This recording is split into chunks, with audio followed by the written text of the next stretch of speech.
Muscular dystrophy जो है वो किस वजह से होती है, और बहुत से लोगों को देखा गया है ये प्रॉब्लम हो जाती है, मेल फीमेल दोनों में होती है। लेकिन जो डीएमडी है, ड्यूशेन मस्कुलर डिस्ट्रॉफी है, वो मेल में जो बच्चे होते हैं उनमें ज़्यादा होती है और जो लड़कियां होती हैं उनमें कम होती है।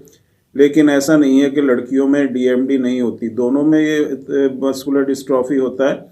और एक जो दूसरी मस्कुलर डिस्ट्रॉफी होती है बीएमडी, बैकर मस्कुलर डिस्ट्रॉफी। जो बैकर मस्कुलर डिस्ट्रॉफी है वो ड्यूशेन मस्कुलर डिस्ट्रॉफी की ही तरह है, लेकिन इसकी जो सीवियरिटी होती है वो ड्यूशेन मस्कुलर डिस्ट्रॉफी से थोड़ा कम होता है। तो इसमें किस वजह से ये मस्कुलर डिस्ट्रॉफी हमारे बॉडी के अंदर हो जाती है, और जिनको मस्कुलर डिस्ट्रॉफी होती है उनके अंदर ऐसी क्या चीज़ की कमी होती है जिससे ये प्रॉब्लम होती है। तो हमारे बॉडी के अंदर एक जो जीन होती है, जो हम कहते हैं जो सबसे बड़ी जीन होती है हमारे बॉडी के अंदर, उसको डिस्ट्रॉफिन जीन कहते हैं।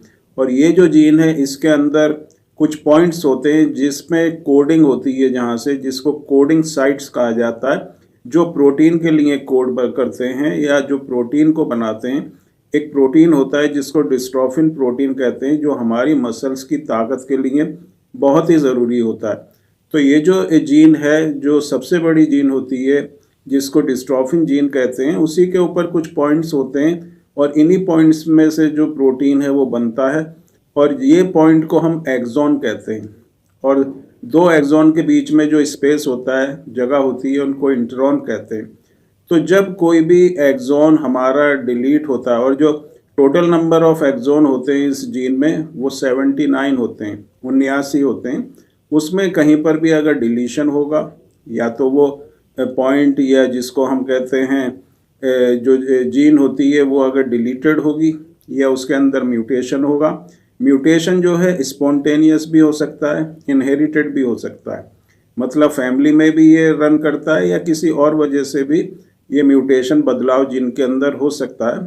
तो दोनों तरह से होता है, फैमिली में भी रन करती है मस्कुलर डिस्ट्रॉफी, और कभी कभी स्पॉन्टेनियस किसी दूसरी वजह से अचानक से कोई चेंज हो जाता है जीन के अंदर, तो उससे भी मस्कुलर डिस्ट्रॉफी होती है। तो म्यूटेशन, डिलीशन, इंजर्शन, इस तरह की जो प्रॉब्लम होती है, हमारा जो एक्सॉन्स होते हैं उसी की वजह से ये मस्कुलर डिस्ट्रॉफी होती है। क्योंकि अगर आपके बॉडी के अंदर प्रोटीन ही नहीं बनेगा जो मसल्स की ताकत के लिए ज़रूरी है, तो मसल्स में जो है ताकत वो ख़त्म होती चली जाएगी, और आहिस्ता आहिस्ता ये जो प्रॉब्लम है ये बढ़ती ही चली जाएगी। जैसे स्टार्टिंग में मैंने बताया कि जो डीएमडी और बीएमडी है दोनों एक ही तरह का होता है, लेकिन जो सिम्टम्स होते हैं थोड़े मिलते जुलते भी होते हैं, लेकिन जो इनकी स्पीड होती है वो डीएमडी की ज़्यादा होती है, बीएमडी की कम होती है। इसकी जो वजह होती है वो ये होता है कि जो डीएमडी में जो प्रोटीन होता है वो बिल्कुल ही नहीं बनता, और जो बीएमडी होता है उसमें बहुत कम प्रोटीन बनता है। तो जब प्रोटीन बिल्कुल हमारी बॉडी के अंदर नहीं बनेगा तो वीकनेस भी बहुत तेज़ी से बढ़ेगी, और उसके साथ मसल्स में जो कमज़ोरी है वो बहुत तेज़ी से आएगी और ज़्यादा कमज़ोरी होगी।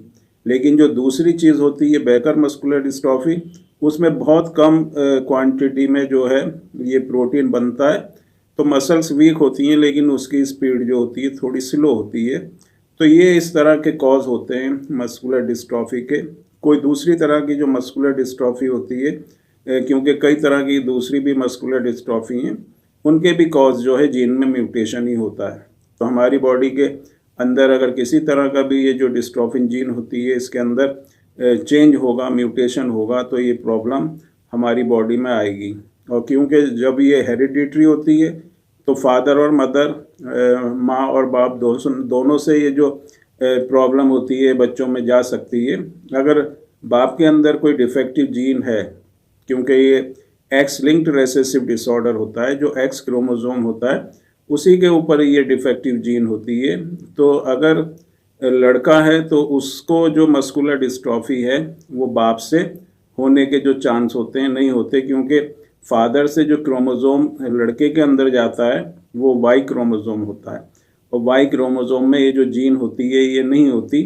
और लड़की में बाप से या फादर से मस्कुलर डिस्ट्रॉफी जो है पहुंचती है, क्योंकि लड़की जो है एक्स क्रोमोसोम फादर से लेती है, एक एक्स क्रोमोसोम मदर से लेती है। अगर फादर के एक एक्स क्रोमोसोम के ऊपर ये जीन होगी तो वो लड़की में पहुंचेगी, मदर में अगर एक एक्स क्रोमोसोम के ऊपर है और वो एक्स क्रोमोसोम अगर लड़की के अंदर पहुंचता है तो उसको मदर से भी हो सकती है।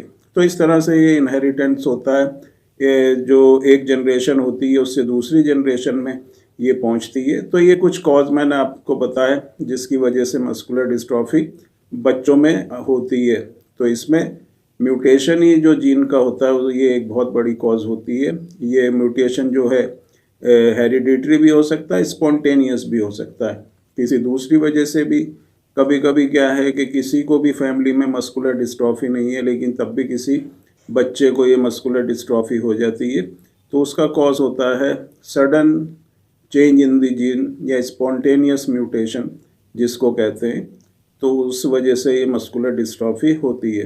तो अगर मस्कुलर डिस्ट्रॉफी से जिन लोगों को प्रॉब्लम है तो बेस्ट ऑप्शन जो है इसका ट्रीटमेंट हमको कोशिश करना चाहिए कि इसको हम ट्रीट करें और अपनी जो भी प्रॉब्लम्स हैं उसकी सीवियरिटी को कम करने की कोशिश करें, इसकी स्पीड को रोकने की कोशिश करें, कंडीशन को स्टेबल बनाने की कोशिश करें। ऐसी कोशिश करें कि ये हमारे जो इंटरनल ऑर्गन्स हैं वहाँ की मसल्स में ये प्रॉब्लम नहीं पहुँचे, क्योंकि अगर ये अंदर की मसल्स वीक होने लगेंगी तो फिर ये लाइफ थ्रेटनिंग जो है कंडीशन हो जाती है।